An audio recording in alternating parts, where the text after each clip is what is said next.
for question 5, because x is discrete and y is continuous, thus we can, according to the definition, we can have the probability distribution function of z equals this part, and the I is from 0 to n. And however, in this case, we can know the probability mass function of x according to the message given to us. We can know that the probability of x equals 0.51, x equals with 0 and 1, and otherwise the probability of x equals 0, so that in this case the distribution function of f z can be written into this part, the sum of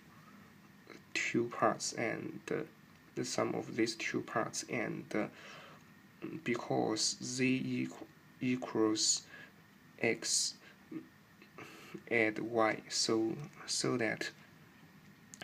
we can rewrite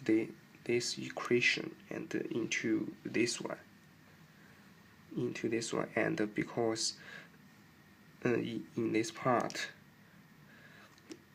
x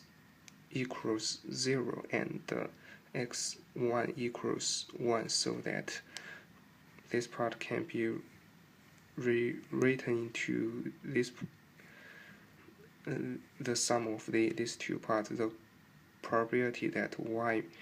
less or equal with z plus the probability of y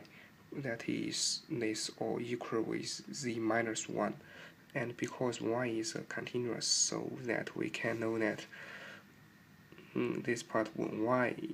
is less or equal with z, these probabilities equals this one according to the definition of the probability density function, and we know that y is uniform in 0 and 1, so that the